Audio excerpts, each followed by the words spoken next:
사랑하는 수정동교회 성도 여러분, 안녕하십니까? 김병철 목사입니다. 1월 29일 금요일에 드리는 매일 묵상을 시작하겠습니다. 오늘 부르실 찬송가는 542장 구주 예수 의지함이입니다. 찬송은 영상을 잠시 멈추시고 형편에 따라 개인적으로 부르시기 바랍니다. 하나님의 말씀은 요한복음 1장 26절에서 29절까지 말씀입니다. 신약성경 143쪽에 있습니다. 이제 제가 하나님의 말씀을 강독하겠습니다. 이것은 하나님의 말씀입니다. 하나님의 말씀에 경청하시기 바랍니다. 요한이 대답하되 나는 물로 세례를 베풀거니와 너희 가운데 너희가 알지 못하는 한 사람이 섰으니 곧 내 뒤에 오시는 그이라. 나는 그의 신발끈을 풀기도 감당하지 못하겠노라 하더라. 이 일은 요한이 세례 베풀던 곳 요단강 건너편 베다니에서 일어난 일이니라. 이튿날 요한이 예수께서 자기에게 나오심을 보고 이르되 보라 세상 죄를 지고 가는 하나님의 어린 양이로다. 아멘. 하나님의 어린 양을 보라 라는 제목으로 묵상 말씀을 나누도록 하겠습니다. 세례 요한은 그토록 기다리던 예수님을 보자 하나님의 어린 양이라고 소리쳤습니다. 예수님이 세상 죄를 치워 없앨 어린 양이라는 것입니다. 본문에서 지고 간다 라고 번역된 그리스어 아이로는 치워버리다, 빼앗다 라는 뜻입니다. 그렇게 보면 어린 양은 단순히 수동적으로 죄를 지고 가는 것이 아니라 능동적으로 세상의 죄를 치워 없앤다는 말이 됩니다. 어린 양이 이스라엘의 구원과 희망을 가로막고 있는 치명적인 죄를 치워버림으로써 이스라엘의 새로운 구원이 다가온다는 말입니다.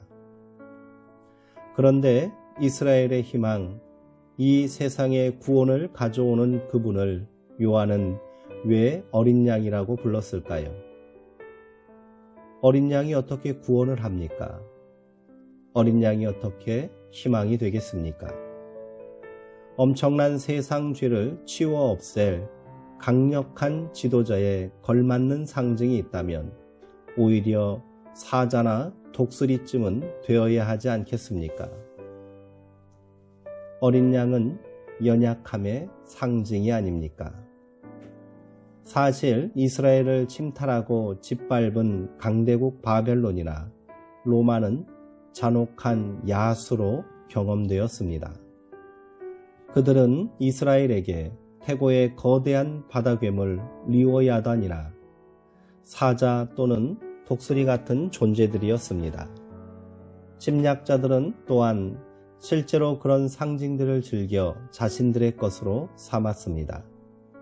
로마는 날카로운 부리와 발톱으로 군림하는 독수리상을 지배의 상징으로 삼았고 포효하는 사자를 군대의 깃발과 휘장에 새겨 넣었습니다.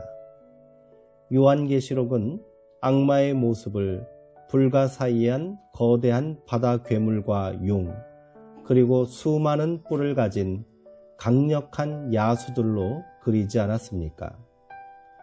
그러한 거대한 상징들 앞에서 어린 양은 나약해 보이기만 합니다. 어떻게 어린 양이 저 세상 죄를 치워 없앤단 말입니까? 어린 양에게 도대체 무슨 힘과 경쟁력이 있습니까? 그러나 어린 양은 저 세상의 상징들을 그 바닥에서부터 거부합니다. 하나님은 사자나 바다 괴물보다 더 크고 무시무시한 것을 통해서 싸우지 않습니다. 보다 더 강한 권력을 통한 구원이란 실은 보다 더 큰 파멸을 초래할 뿐이기 때문입니다. 어린 양은 하나님의 구원이 이 세상의 길과 다른 길을 통해 다가옴을 보여줍니다. 그 길은 지배와 폭력의 길이 아니라 섬김과 희생의 길입니다. 이 세상에 희망이 있다면 그것은 강력한 힘을 얻는 데 있지 않고 오히려 자신을 내어놓는 데 있습니다. 오늘 우리의 구원의 상징은 무엇입니까? 독수리입니까? 사자입니까? 복제양 돌리 같은 가짜 양입니까? 아니면 거대한 괴물 맘몬입니까? 보라, 세상 죄를 치워버리는 어린 양이다. 하나님은 우리 가운데 말씀하십니다. 복음서는 요한을 이사야의 예언을 성취할 광야에서 외치는 자의 소리라고 소개했습니다. 요한은 광야의 사람이었습니다. 누가복음에는 그의 모습을 거칠고 강인하게 묘사하고 있습니다. 마치 외로운 늑대 같은 이미지입니다. 그가 세상으로 나와 사람들의 죄를 고발하고 회개를 촉구했을 때 기세등등하던 종교 지도자들도 위축되고 주눅이 들 수밖에 없습니다.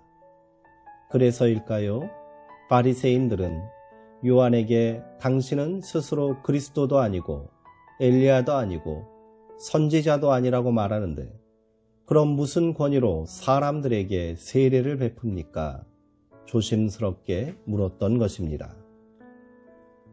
그들의 질문에 요한은 자신의 권위와 영적 능력을 과시하지 않았습니다.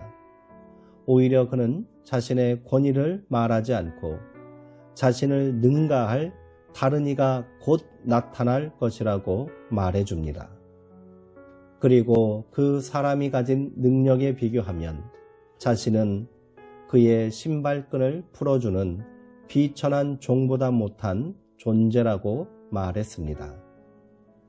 바리새인들은 요한의 말을 듣고 더 큰 두려움과 경계심을 갖고 돌아갔을 것입니다.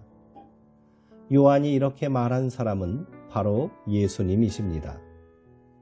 요한은 사람들이 주목하지 못한 평범하기 그지없는 갈릴리 청년을 세상 죄를 지고 갈 하나님의 어린 양이라고 소개하고 있습니다.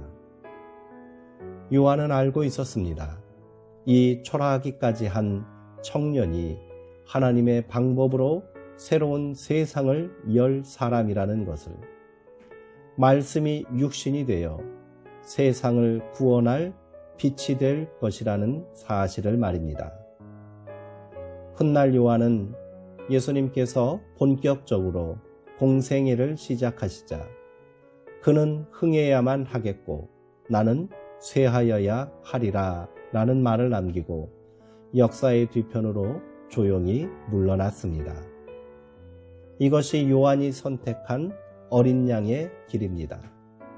자기의 공로와 권세를 내려놓고 겸손히 뒤로 물러나는 삶. 예수가 주인공이 되고 자신은 이름 없는 조연이 되기를 자청하는 삶. 그것이 우리가 선택하고 따라야 할 믿음의 길입니다. 기도하겠습니다. 능력의 하나님, 그러나 우리는 감당할 수 없는 세상의 위협과 순간순간 다가오는 고난 앞에 너무도 쉽게 무너지고 마는 무기력한 존재들입니다. 그래서 절망과 두려움 가운데 살고 있습니다. 그런 우리에게 세상 죄를 지고 가는 하나님의 어린 양을 보라고 말씀하시는 줄 믿습니다. 약한 자와 미련한 자를 들어 세상의 강한 자와 지혜로운 자를 부끄럽게 하신다는 하나님의 말씀에 용기와 힘을 얻습니다. 우리로 어린 양 되신 주님 앞에 더 약한 자가 되게 하옵소서. 더 미련한 자가 되게 하옵소서. 그때 우리 주님께서 내 안에서 살아 역사하게 되실 줄 믿습니다. 더 겸손하게 하시고 더 진실하게 하시고 더 내려놓게 하옵소서. 그렇게 우리가 하나님의 사랑과 어린 양의 능력 안에서 세상을 넉넉히 이기게 하옵소서. 예수님의 이름으로 기도하옵나이다. 아멘. 이상으로 오늘 묵상을 마치도록 하겠습니다. 사랑하는 성도님들, 오늘도 평안하시고요. 주의 능력 안에서 강건하시기 바랍니다.